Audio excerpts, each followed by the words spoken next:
बहुत दूर पहाड़ों के बीच एक पुराना टूटा हुआ किला था।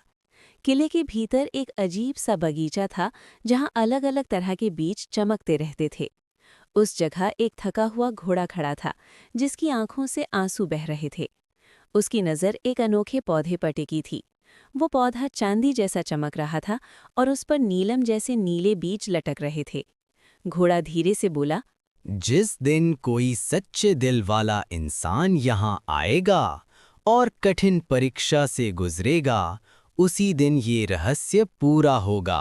इतना कहकर वो किले से बाहर चला गया और पहाड़ी जंगलों में गुम हो गया। सूरजपुर नाम के एक इलाके में घने जंगलों के बीच एक छोटा सा कस्बा था।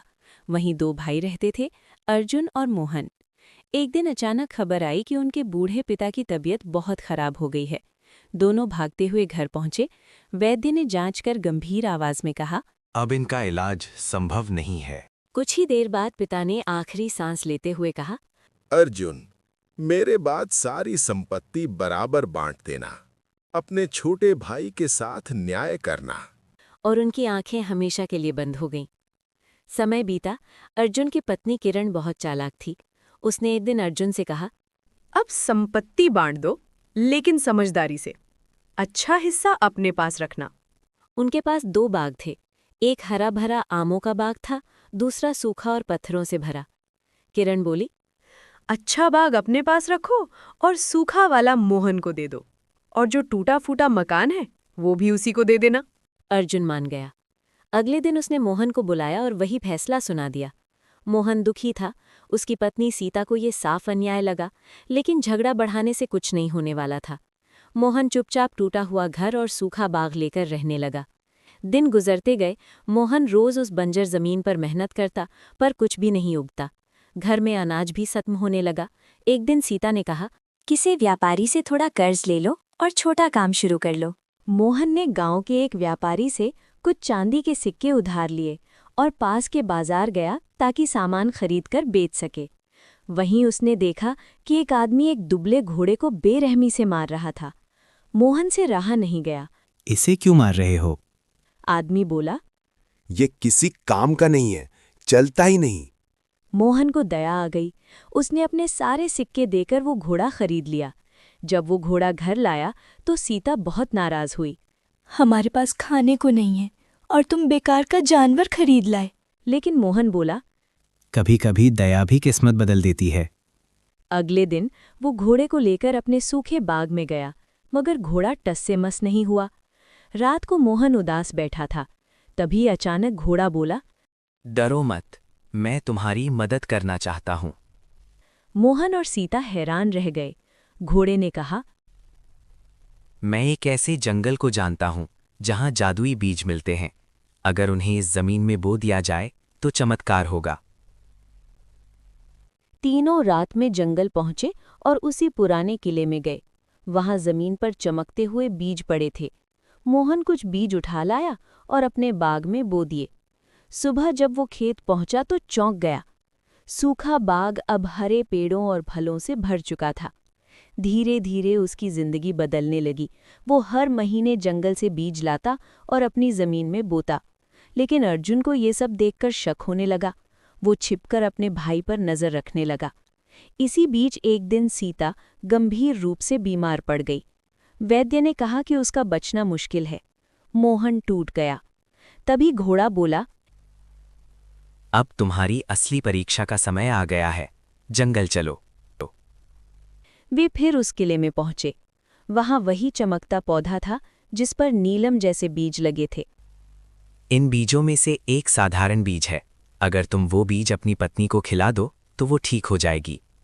लेकिन अगर तुम इन चमकते बीजों को बो दो तो तुम्हें अपार दौलत मिल जाएगी।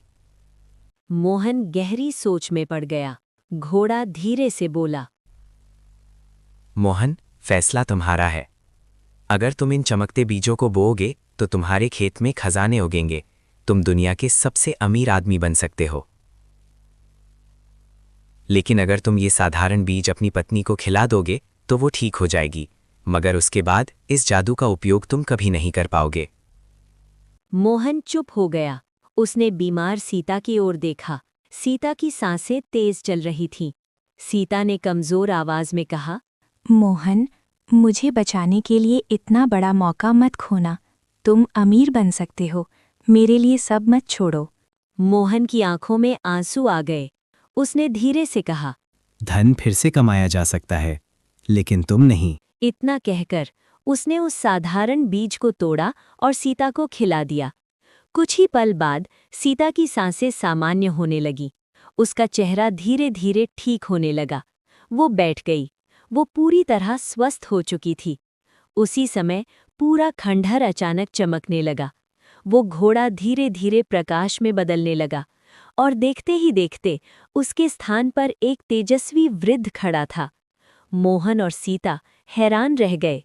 वृद्ध मुस्कुराकर बोले, मैं इस खंडहर का रक्षक हूँ। कई वर्षों से मैं ऐसे इंसान की तलाश कर रहा था जो लालच से ऊपर उठकर प्रेम को चुने। तुमने परीक्षा पास कर ली। आज से तुम्हें जादुई बीजों की जरूरत नहीं होगी। तुम्हारी जमीन अब हमेशा उपजाऊ रहेगी। इतना कहकर वो प्रकाश बनकर आकाश में गायब हो गए। मोहन और सीता घर लौट आए।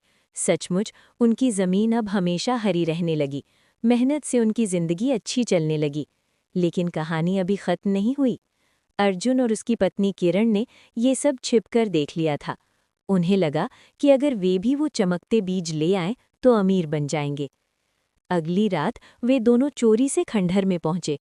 लालच में उन्होंने बहुत सारे चमकते बीज तोड़ लिए। लेकिन जैसे ही उन्होंने उन्हें उठाया, खंडहर की जमीन हिलने लगी। बीज अचानक पत्थर बन गए और खंडहर के दरवाजे बंद हो गए। अर्जुन डर गया। किसी तरह वे दोनों भागकर बाहर आए, लेकिन उनके हाथ खाली थे। उस दिन के बाद उन्हें समझ आ गया कि जादू बीजों में नहीं था, जादू उस इंसान में था जिसने लालच की जगह प्रेम चुना। उधर मोहन और सीता साधारण जिंदगी जीते रहे, लेकिन खुश रहे।